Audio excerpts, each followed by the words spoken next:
Hello dear ninth class students, आ गए paper दे के। कैसा रहा आज सामाजिक का पेपर? मुश्किल था? थोड़ा मुश्किल था। गणित से भी मुश्किल, हिंदी से भी मुश्किल, साइंस से भी मुश्किल, इंग्लिश और आईटी से भी मुश्किल, है ना? क्योंकि इन पांचों के आंसर की भी हमने दिए, आपने स्टडी कर लिया है इनको, और आपने मार्क्स हमें बता भी दिए हैं।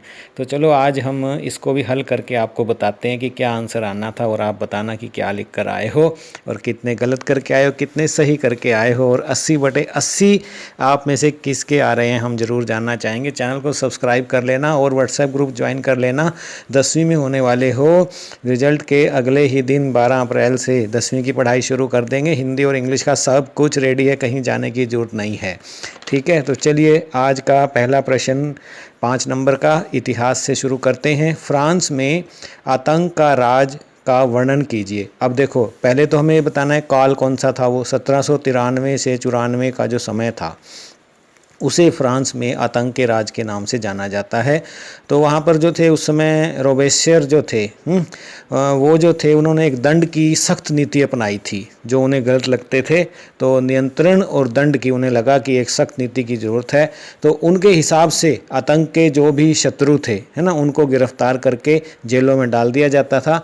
और फिर विशेष न्यायालय गठित किए गए थे, क्रांतिकारी न्यायालय उन्हें कहा जाता था, और उन पर मुकदमा चलता था। और यदि वो दोषी पाए जाते थे तो उनका सर कलम कर दिया जाता था गिलेटिन में डालकर। तो ये आप फोटो देख पा रहे हैं, इस पर उन्हें चढ़ा दिया जाता था और ऊपर से एक प्रहार किया जाता था और जो है गंडासे से उनका सर कलम कर देना जाता है। इसीलिए इस समय को जो है फ्रांस में आतंक का राज, reign of terror in France के नाम से जाना जाता है। तो इस तरह से 5 नंबर में थोड़ा सा ज़्यादा लिखना होता है, लगभग 130 से 150 शब्दों में करके आए होंगे आप। ऐसा ही 2 नंबर में अगला प्रश्न रूसी क्रांति के बारे में पूछा है, कारण पूछे हैं। तो कारण तो क्रांतियों के यही हुआ करते हैं, निरंकुश राजशाही। फॉरमोस्ट कोई भी क्रांति उठा लो, रूसी ही है ये, और वहाँ गरीबों की है। तो यहाँ पर रूसी मजदूरों में जो असंतोष था। तो ये 2 कारण आपने लिखने थे, इनके बारे में 2-2 लाइनें 20 से 30-40 शब्दों में आंसर आपने लिखना था। 7 नंबर का ये हो गया। उसके बाद देखो इसमें आए हुए हैं 1-1 नंबर के। ठीक है, तो पहले आए हुए हैं एक शब्द या एक वाक्य में। तो प्रश्न है तीसरा, व्लादिमीर लेनिन रूस में किस पार्टी के नेता थे? तो वो जो पार्टी थी बोल्शेविक पार्टी थी जिसके वे नेता थे। चौथा क्वेश्चन आया है, एक शब्द में आंसर देना है या एक वाक्य में। OGPU एंड NKVD, ये मैं पिक्चर्स भी आपके लिए लाया हूँ ढूंढकर। तो रशिया में जो थी ये क्या थी? ये थी रूस की गुप्तचर पुलिस, उनको नाम दिए गए थे OGPU और NKVD। ठीक है, तो ये अब खालिस्तान पूछे जा रहे हैं आपसे। 5वां है, 1933 में हिटलर ने कहा था मेरे राज्य की सबसे महत्वपूर्ण नागरिक, किसे कहा था प्यारे बच्चों? माँ है। ठीक है, ये हिटलर ने कहा था। और Russian social democratic workers party की स्थापना 1898 में हुई थी। ठीक है, तो ये हो गए आपके 11 नंबर के। 12वां, अब यहाँ मल्टीपल चॉइस क्वेश्चन आ गए हैं। देखिए 7वां क्वेश्चन है, मेरा संघर्ष किसने लिखा? तो ये जो थी एडोल्फ हिटलर ने लिखी, उसका नाम उसने रखा मीन कैंप।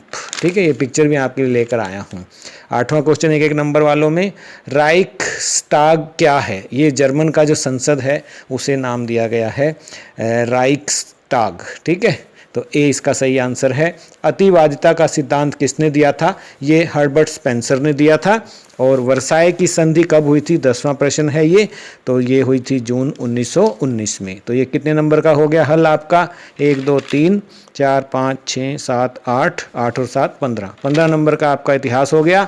और 25 नंबर की आपकी पॉल साइंस आई हुई थी। शुरुआत 5 नंबर के प्रश्न से करते हैं, लोकतंत्र के बारे में। लोकतंत्र की मुख्य विशेषताएं तो यही है कि यहाँ पर जो फैसले लेने का अधिकार होता है वो निर्वाचित नेताओं के हाथ में होता है। ठीक है, अप्रत्यक्ष रूप से जनता के हाथ में कह सकते हैं हम। दूसरी विशेषता है लोकतंत्र की कि यहाँ पर स्वतंत्र और निष्पक्ष चुनावी मुकाबले होते हैं, जिसने भी वोट लड़ना है लड़ सकता है, चुनाव लड़ना है, कोई किसी पे जोर ज़बरदस्ती नहीं है या किसी को मना नहीं किया जाता है। और दूसरा, वोट करने का अधिकार चाहे अमीर है चाहे गरीब है, ये लोकतंत्र की विशेषता है कि एक व्यक्ति को एक ही वोट है। ये नहीं है कि तू अमीर है तो तेरे वोट की कीमत 2 वोट के बराबर है, ठीक है। और कानून का शासन होता है, लोकतंत्र की ये विशेषता है। और अधिकारों का सबको सम्मान करना होता है, किया भी जाता है सबके अधिकारों का। तो ये 5 बातें लिखोगे तो 5 नंबर आपको मिल जाने थे। 12वां प्रश्न 3 नंबर में पूछा गया है, हमें संविधान की ज़रूरत क्यों है?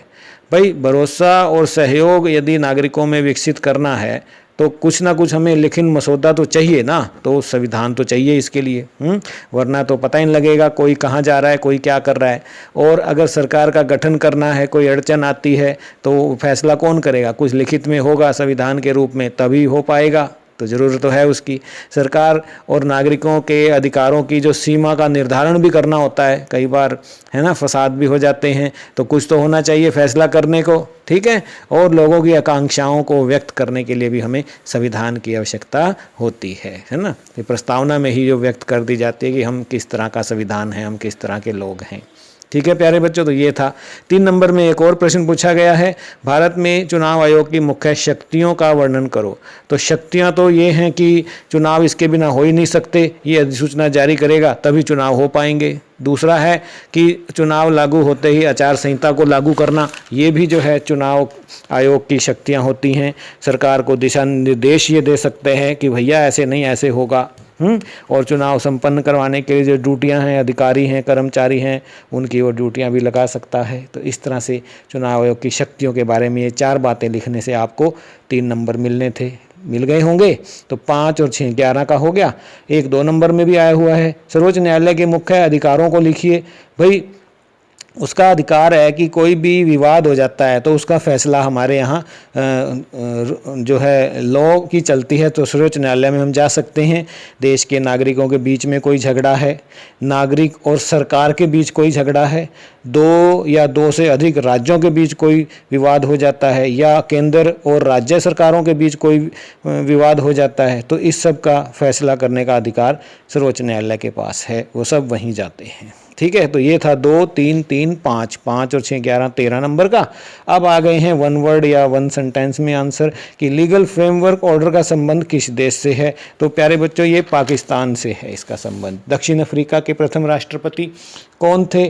तो आपको मालूम ही है ना, 10th में भी पढ़ेंगे आप, Long Walk to Freedom, Nelson Mandela. Yes, Bharat का संविधान कब लागू हुआ? ये तो बड़ा आसान था, 26 जनवरी 1950 को लागू हुआ। और संविधान सभा के कुल कितने सदस्य थे जब बनाई गया वो, है ना? तो उसमें कितने सदस्य थे? 299 सदस्य थे, ठीक है। अब खालिस्तान भरिए। भारत सरकार कानून 1935 ईस्वी में पास हुआ था, ठीक है। और हरियाणा में न्याय युद्ध नामक आंदोलन का नेतृत्व किसने किया था प्यारे बच्चों? चौधरी देवीलाल ने। 1971 ईस्वी में इंदिरा गांधी ने एक नारा दिया था, गरीबी हटाओ का नारा, ठीक है। MCQ में आ जाते हैं, 25 नंबर की पोल साइंस है, तो 80 में से 25 की अकेली यही है। लोकसभा चुनाव के लिए देश को कितने निर्वाचन क्षेत्रों में बांटा गया है? तो 543 हैं प्यारे बच्चों, ठीक है। 2 दूसरे भी होते हैं वो एंग्लो इंडियन, ठीक है। और 23वां देखिए, भारत सरकार ने कब कार्यालय ज्ञापन आदेश जारी किया था? तो ये था 13 अगस्त 1990 को। भारत के रक्षा बलों का सुप्रीम कमांडर कौन होता है? राष्ट्रपति होता है। तीनों जो हमारी सेनाएं हैं उनका सुप्रीम कमांडर कहते हैं राष्ट्रपति को। भारत का सर्वोच्च न्यायालय कहाँ स्थित है? दिल्ली में है प्यारे बच्चों। दिल्ली में किस जगह है ये आप बता दो, ठीक है। पंचकुला में नहीं है। भारत में संसद के कितने सदस्य हैं? भारत में संसद के कितने सदन हैं? 2 सदन हैं प्यारे बच्चों, अपर हाउस, लोअर हाउस, है ना। लोकसभा लोअर हाउस और अपर हाउस जो है राज्यसभा, ठीक है प्यारे बच्चों। 27वां देखो, क्षेत्रफल की दृष्टि से भूगोल पे आ गए हैं। भूगोल में पहले 5 का नहीं दिया है, पहले 1-1 नंबर के दिए हैं। भूगोल भी 25 नंबर की है, ठीक है। तो यहाँ पर देखिए पोल साइंस भी जो है 25 नंबर का आया, इतिहास 15 का आया, 25 25 50 और 15, ठीक है। इस तरह से 65 और 15 का फिर आपका अर्थशास्त्र आता होगा, आगे चलेंगे वो हम। क्षेत्रफल की दृष्टि से भारत का विश्व में स्थान है, कौन सा स्थान है? 4था, 5वां, 6ठा या 7वां? 7वां है। 6 देश हैं जो इससे ज़्यादा जो है जगह रखते हैं, क्षेत्रफल रखते हैं। अमेरिका, कनाडा, रूस, ब्राज़ील, चीन और ऑस्ट्रेलिया। प्रश्न 42 भी आएगा 2 नंबर का, ये नाम पूछे हुए हैं तो हमने यहीं डिस्कस कर दिया है, आगे हम डिस्कस नहीं करेंगे। चलो जब वहाँ पहुँचूंगा तो प्रश्न 27 का वर्णन कर दूंगा मैं। स्वेज नहर खुली थी, ये कब खुली थी? 1869 में। ठीक है प्यारे बच्चों, तो ये है सी इसका सही आंसर है। भारत में हिमालय का सबसे ऊंचा शिखर है कंचनजुंगा है, सी इसका सही जवाब है। सतलुज और काली नदियों के बीच हिमालय का भाग जाना जाता है, ये जाना जाता है कुमायूं हिमालय के रूप में। नंदा देवी जीव मंडल निश्चय कौन से राज्य में स्थित है? तो ये उत्तराखंड में है प्यारे बच्चों, पंजाब, हिमाचल, हरियाणा में नहीं है। निम्नलिखित में से कौन सा कारण भारत के उत्तर पश्चिमी भाग में शीत ऋतु में होने वाली वर्षा के लिए उत्तरदायी है? तो ये चक्रवातीय अवदाब नहीं, पश्चिमी विक्षोभ है ये। ठीक है, वेस्टर्न डिस्टर्बेंसेस जिसे हम कहते हैं। तो भारत का सबसे पूर्वी देशांतर कौन सा है?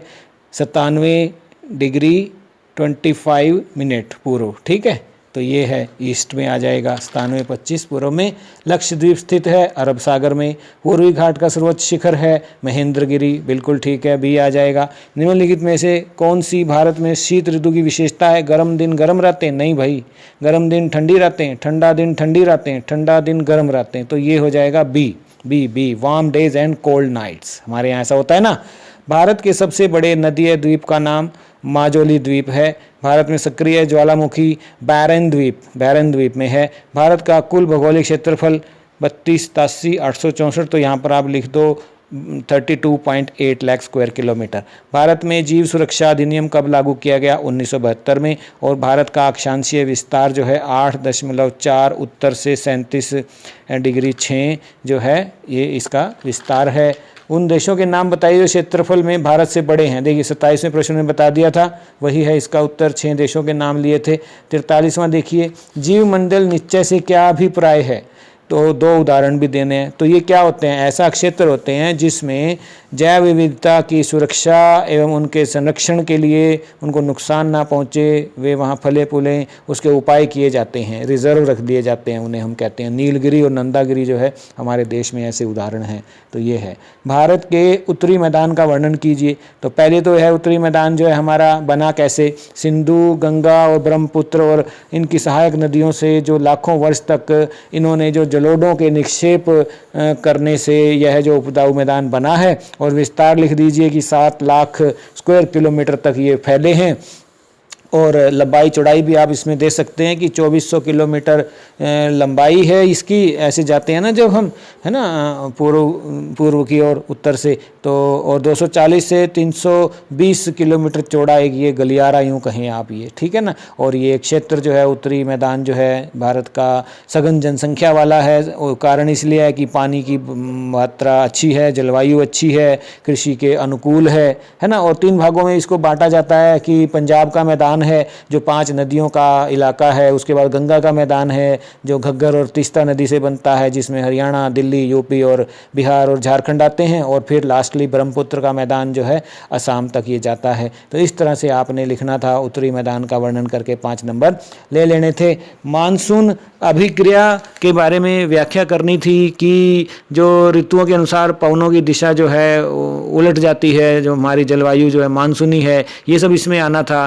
कि मानसून का रचने तंत्र के बारे में आपने लिखना था कि कैसे कैसे होता है ये प्रक्रिया अभिक्रिया। उत्तरी पर्वत सबसे महत्वपूर्ण भूमिका निभाता है इसके अंदर, है ना। तो पवनों के प्रवाह को नियंत्रित ये करता है। ऐसी ही भूमिका पश्चिमी घाट भी निभाते हैं। अरब सागर के चारों ओर के तापमान की स्थिति और गर्मियों के अंत उष्ण कटिबंधीय अभिसरण की सबसे उत्तरी स्थिति और हिंद महासागर में जो उच्च दाब के इस क्षेत्र में भारतीय मानसून पर गहरा असर पड़ता है। तिब्बत का जो उच्च स्तरीय पठार है ना, वो भी अत्यधिक गर्म हो जाता है और तीव्र गति से जो है वहाँ पर वायुधाराएं उठने लगती हैं। इसी प्रकार गर्मियों में हिमालय के उत्तर में पश्चिमी जेट वायुधारा की गतिविधि और भारतीय प्रायद्वीपीय पर उष्ण कटिबंधीय पूर्वी वायुधारा की उपस्थिति, इन सब कारकों से जो है ये मानसूनी अभिक्रिया इसमें जो में ये सम्मिलित होते हैं। तो इस सब का वर्णन आपने करना था। करके आए हैं सभी बच्चे। तो ये 65 नंबर का आपका हल हो गया है। बताइए कितने आ रहे हैं। अर्थशास्त्र में 15 नंबर का कर लेते हैं। अर्थशास्त्र की शुरुआत 1-1 नंबर से करनी चाहिए। पालमपुर गांव के लोगों का मुख्य व्यवसाय क्या है? खनन है? नहीं। व्यापार? नहीं। कृषि, यस यस कृषि है, इसका सी आ जाएगा। पाठ पढ़ा आपने, पहला पाठ था पालमपुर के निकटतम कस्बे का नाम क्या है? शाहपुर, शाहपुर था उसके अंदर। कृषि, वानिकी व मत्स्य कौन से क्षेत्र के अंदर आते हैं? ये प्राथमिक में आते हैं, ठीक है। और 2001 में भारत में साक्षरता दर कितनी थी? 65% थी, फिर 11 में हुई तो 76 हो गई, और 21 में तो हो ही नहीं पाई, कोविड आ गया, शुरुआत हुई थी प्रक्रिया की, ठीक है। तो उम्मीद है कि 90+ इंडिया जा चुका होगा, आप सब भी इसमें शामिल हैं, ठीक है। राष्ट्रीय काम के बदले अनाज कार्यक्रम जो लागू किया गया, एक तरह से ये गरीबी हटाने के उसमें चला गया, तो 2004 में। इसका आंसर है बी। पालमपुर गांव में बिजली के प्रसार ने किसानों की कैसे मदद की? भाई किसानों की मदद तो इस तरह की कि किसानों को तो मतलब होता है कि मेरे खेत सींचे जाएं, तो सिंचाई प्रणाली का सबसे सस्ता और प्रदूषण रहित जो था वो बिजली थी। उनके आने से क्या हुआ कि ट्यूबवेल अच्छी प्रकार से जो है वो उनके खेतों को सिंचित करने लगे, पहले नहीं हो पाता था। तो इस तरह से बिजली के प्रसार ने किसानों की मदद की। मानवीय पूंजी निर्माण में शिक्षा की भूमिका। अरे भाई लोग शिक्षित होंगे तो आर्थिक और सामाजिक विकास का जो है साधन के रूप में शिक्षा जो है बहुत उपयोगी सिद्ध होती है। विज्ञान है उसके तकनीक के विकास में जो है शिक्षा ही है होती है। और श्रमिकों को अगर कार्यकुशलता बढ़ानी है हमने उनकी, तो उसके लिए भी उनका शिक्षित होना। तो शिक्षा की भूमिका तो मानवीय पूंजी, क्योंकि मानवीय पूंजी भी तो एक संसाधन ही है, ठीक है।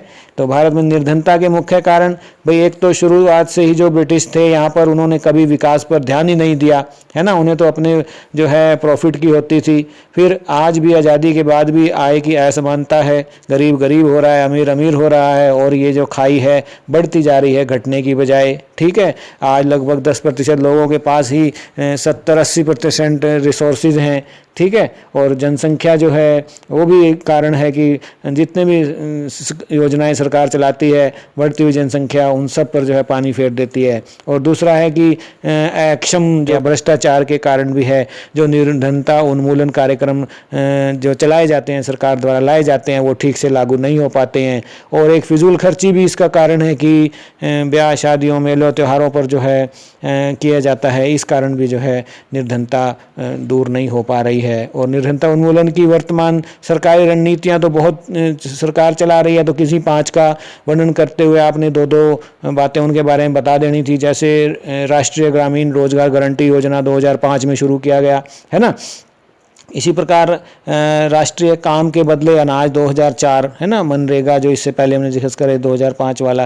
प्रधानमंत्री रोजगार योजना चलाई गई 1993 में। इसी प्रकार 99 और 2000 के दौरान 2 योजनाएं आई। अटल बिहारी वाजपेयी के समय स्वर्ण जयंती ग्राम स्वरोजगार योजना चलाई गई 1999 में, और प्रधानमंत्री ग्रामोदय योजना 2000 में चलाई गई। तो ये निर्धनता उन्मूलन की स्कीम्स चलाई जाती रही हैं, समय समय पर आती रहती हैं। तो प्यारे बच्चों, ये था आपका 80 नंबर का सामाजिक का जो हमने हल कर दिया है। 2021 का भी आप देख सकते हैं, और आज 22 का भी हल कर दिया है। तो यदि 9वीं के 2023 के अगले साल के बच्चे इन दोनों को देखेंगे तो इन्हीं में से ही जो है हर बार प्रश्न पूछे जाते रहते हैं, यही रिपीट हुआ करते हैं, ठीक है प्यारे बच्चों। और बाकी परीक्षाओं के लिए भी आपको शुभकामनाएं, और मुझे बताएं कि किस टॉपिक पर आप वीडियो चाहते हैं मैं आंसर की लेके आऊँगा, ठीक है प्यारे बच्चों। आप भी आंसर की बना सकते हैं, तो इस तरह से विस्तार करते हुए ऑडियो भेज दिया करें, और हम अपने आप जो है वीडियो में उसको कन्वर्ट करके आपको आपके नाम से अपलोड करेंगे। इस तरह से फ्री में जो है हम लोगों की, बच्चों की जो है सेवा कर पा रहे हैं, शिक्षा का उनके लिए प्रबंध कर रहे हैं। हम कोई चार्ज नहीं लेते हैं, चाहे हमारा व्हाट्सएप ग्रुप ज्वाइन करो, चाहे हमारे वीडियो देखो, या हमारी वेबसाइट पर जाओ, सब कुछ पढ़ो, वीडियो देखो और व्हाट्सएप पर कम्युनिकेट करो, सब कुछ फ्री है। कोई पैसा ना हम लेते ना हम देते, ठीक है। फ्री सेवा है ये Vijay Kumar my new classroom. सब बच्चों को सक्षम बनाना हमारा लक्ष्य है। हरियाणा के एक एक बच्चे को जो है हम हेल्प करते हैं। तो धन्यवाद दोस्तों, में ज़रूर शेयर करना, आप भी हमारे इस कॉज में सहयोग करें, अपना ये वीडियो जो है दूसरों तक पहुँचाकर। शुभकामनाएं। God bless you all are wonderful people. I feel young working for you. 9th class 10th class में होने वाले हो, आ जाओ, 10th क्लास का सब कुछ रेडी है, कम।